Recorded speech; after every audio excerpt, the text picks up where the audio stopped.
বাঙালি নাকি ব্যবসা বোঝে না। বাংলাদেশে এমন কোনো পরিবার খুঁজে পাওয়া কঠিন যারা অন্তত একবার হলেও বিকাশ অ্যাপ ব্যবহার করেনি। আজ গ্রামের কৃষক থেকে শুরু করে শহরের ব্যবসায়ী, রিক্সা চালক থেকে শুরু করে বিশ্ববিদ্যালয়ের শিক্ষার্থী, সবার হাতেই রয়েছে একটি নাম, বিকাশ।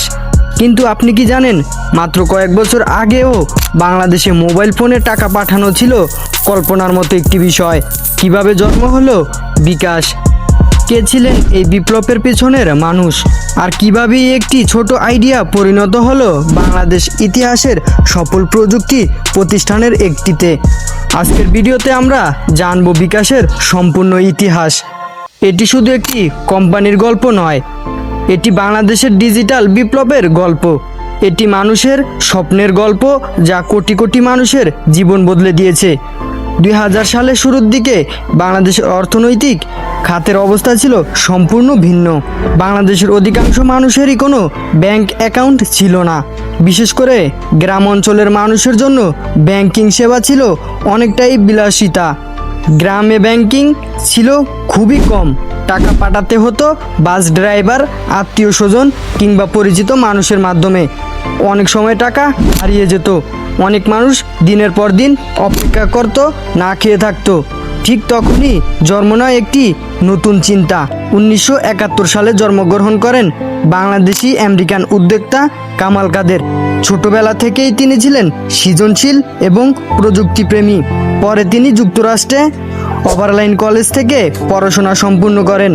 এরপর বিশেষ অন্যতম সেরা ব্যবসার শিক্ষা প্রতিষ্ঠান MIT Sloan school of management থেকে MBA ডিগ্রি অর্জন করেন। যুক্তরাষ্ট্রে চাকরি করার সুযোগ থাকলেও তিনি নিজের দেশ বাংলাদেশের জন্য কিছু করার স্বপ্ন দেখতেন। তিনি বিশ্বাস করতেন প্রযুক্তির মাধ্যমে দারিদ্রতা দূর করা সম্ভব। বাংলাদেশে ফিরে এসে তিনি 2006 সালে সেলবাজার নামে একটি অনলাইন মার্কেট প্ল্যাটফর্ম প্রতিষ্ঠা করেন, যেখানে মানুষ মোবাইল ফোন ব্যবহার করে পণ্য বেচাকেনা করতে পারত। সেলবাজার দ্রুত জনপ্রিয় হয়ে ওঠে। পরে এটি নরওয়ে টেলিকম প্রতিষ্ঠান টেলেনের অধিগ্রহণ করেন। কিন্তু এখানেই থেমে থাকেনি কামাল কাদের। তিনি আরও বড় সমস্যার সমাধান করতে চেয়েছিলেন। সেলবাজার পরিচালনার সময় কাদের একটি বড় সমস্যা লক্ষ্য করেন। মানুষ পণ্য কিনতে পারছে, কিন্তু সহজে টাকা লেনদেন করতে পারছে না। এদিকে কেনিয়া এবং ফিলিপাইনের মতো দেশে মোবাইল ফিনান্সিয়াল সার্ভিস জনপ্রিয় হয়ে উঠেছে। তখন কামাল কাদের তার ভাই ইকবাল কাদের সিদ্ধান্ত নেন বাংলাদেশের এমন একটি সেবা চালু করতে হবে যাদের লক্ষ্য ছিল খুবই সহজ, বাংলাদেশের প্রত্যন্ত অঞ্চলের মানুষের আর্থিক সেবার আওতায় নিয়ে আসা, যাকে বলা হয় ফিনান্সিয়াল ইনক্লুশন। 2008 সালে তারা BRAC এর প্রতিষ্ঠাতা স্যার ফজলে হাসান আবেদের সঙ্গে আলোচনা শুরু করেন। দীর্ঘ 2 বছর আলোচনা শেষে BRAC ব্যাংক এবং মানি ইন মোশন যৌথ নতুন প্রতিষ্ঠান গঠনের সিদ্ধান্ত নেন। 2010 সালে আনুষ্ঠানিকভাবে প্রতিষ্ঠিত হয় বিকাশ। আর 2011 সালের 11ই জুন যাত্রা শুরু করে বিকাশের সেবা। প্রথম দিকে সেবাগুলো ছিল খুবই সীমিত, ক্যাশ ইন, ক্যাশ আউট এবং সেন্ট মানি।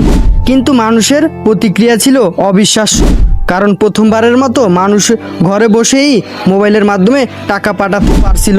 মাত্র 1 বছরের মধ্যে বিকাশ লাখ লাখ গ্রাহক পেয়ে যায়। 2012 সালে নিবেদিত গ্রাহক সংখ্যা ছাড়িয়ে যায় 20 লাখ। 2013 সালে সেই সংখ্যা পৌঁছে যায় 1 কোটিতে। এরপর আর পিছনে ফিরে তাকাতে হয়নি। গ্রামে গ্রামে তৈরি হয় এজেন্ট নেটওয়ার্ক। দেশের প্রতিটি কোণায় ছড়িয়ে পড়ে বিকাশ। এমনকি টাকা পাঠাও কথাও পরিবর্তে মানুষ বলতে শুরু করে বিকাশ কর।